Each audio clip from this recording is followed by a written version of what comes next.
It is 9 a.m. on Sunday at UTC in Accra Central. The usually bustling market close to the area is quiet.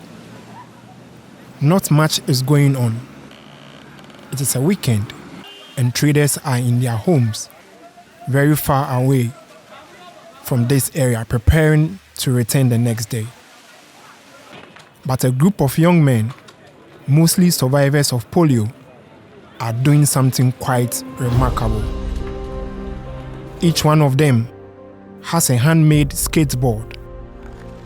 Their slippers have become gloves, and they are playing a game that has not been seen by many. It is called skate soccer. For them, it is not just a game, it is a survival mode. It is a way to speak up. It is how they feel alive, a second chance at life. So at least this project is giving them some hope, They may not be able to walk, but they are able to do something wonderful.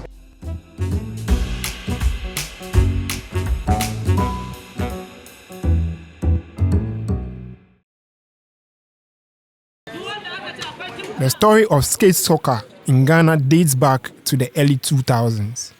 It began in the streets with young men who had survived one of the 6 childhood killer diseases, polio.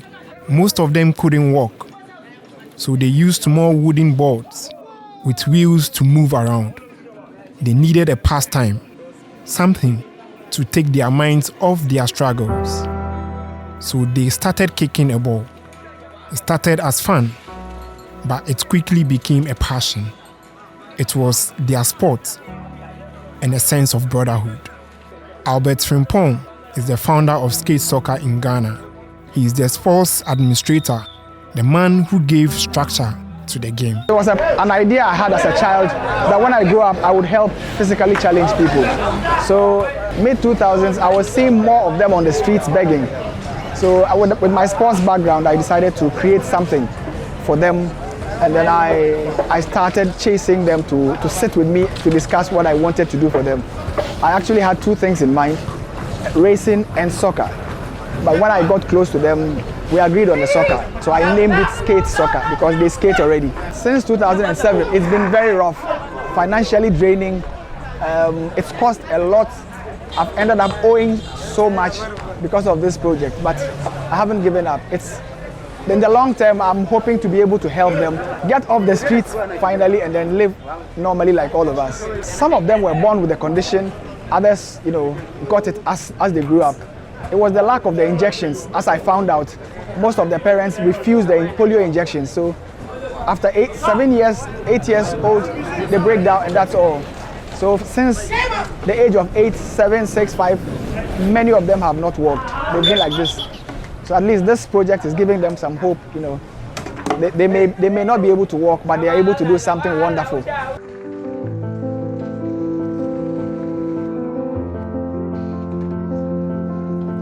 A typical skate soccer match is fast, rough, and full of energy. The tackles are strong. The falls are painful. The players aggressive.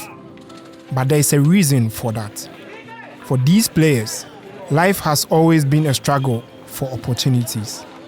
To understand the level of enthusiasm, I spoke to Shayau Bello, a 29-year-old skate soccer player. He has been playing for the past 10 years. Born to a Ghanaian mother and a Nigerian father, he contracted polio shortly after birth. I don't play this skate soccer more than 10 years, but me, I appreciate it, I make happy if I play this, I make happy, very happy, because one day, if say we have get to stand so, no say everything will be by grace. So I very thank for God, they are alive. We have so many things where we come to play. They call say disabled, not be disability. So that is it. We dey play ball. So disabled is people too. So I'm very happy and very appreciate.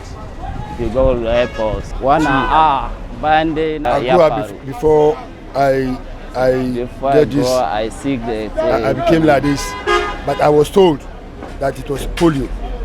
I got this through polio. That's what my parents told me since my childhood. But I wasn't born like this. The same message echoes across the team. Ali Umar is one of the players. Also known as Biggie, he is 31 years old and has played the sport for over 16 years. Biggie contracted the stubborn disease after birth, but skate soccer gave him something, a hope. Muna 16 years kenan. Muna cikin wanda suka fara. We started this over 16 years.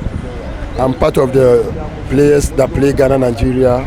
Time da mun ga muna zaune zaman banzan nan mun ga bai ba. So we've been around doing nothing, just roaming on the street begging.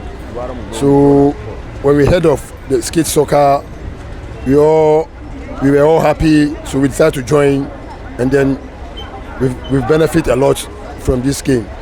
Lokacin da ina da lafiya dai I was able to do everything by myself, and since I got into this situation, there are certain things I need the support. There are no helmets, no gloves, and no level of protection. The game is dangerous. Players use their bare hands to crawl and defend. Their bodies hit the ground. Their boards have no brakes. Yeah, over the years, I have done my best to provide as many protective gears as possible. But then we don't play on wooden polished floors. This is asphalt and most times on concrete.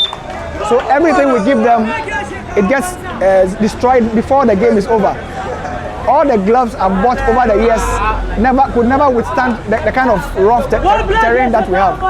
But as we go on, as I was saying, if we're able to go on a global tour, we get manufacturers who see us and see the sport. When you see the sport, they will help us come up with gears that will last.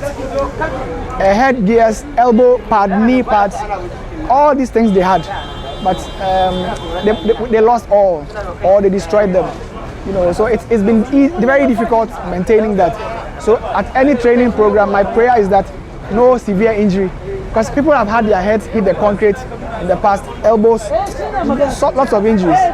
But gradually, God willing, when we secure the kind of help we're looking for, you won't see any of them with fingers on the floor anymore.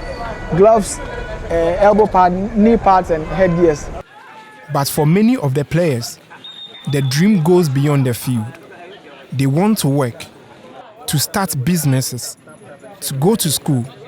Again, here is Shaya Bello.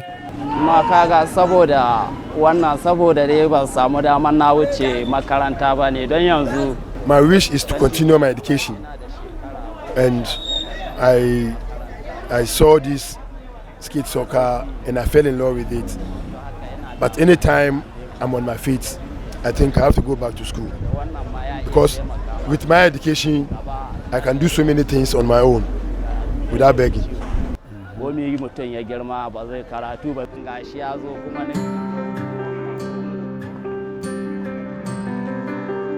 Shayahu represents many of the players, tough on the field, soft-spoken off it, but still dreaming.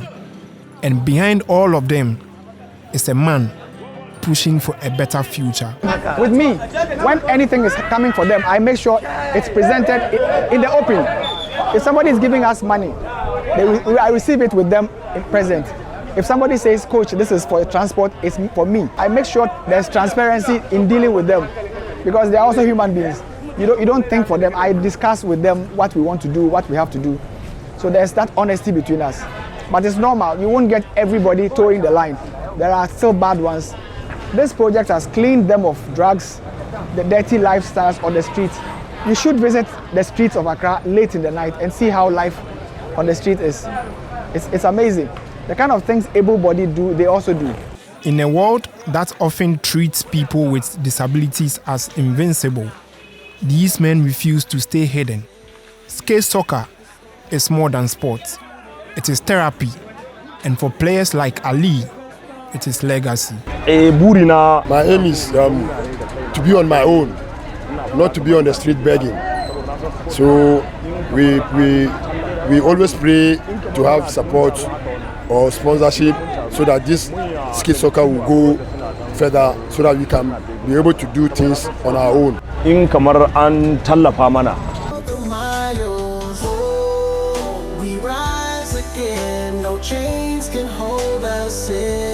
For every man rolling on those boards, this sport is hope.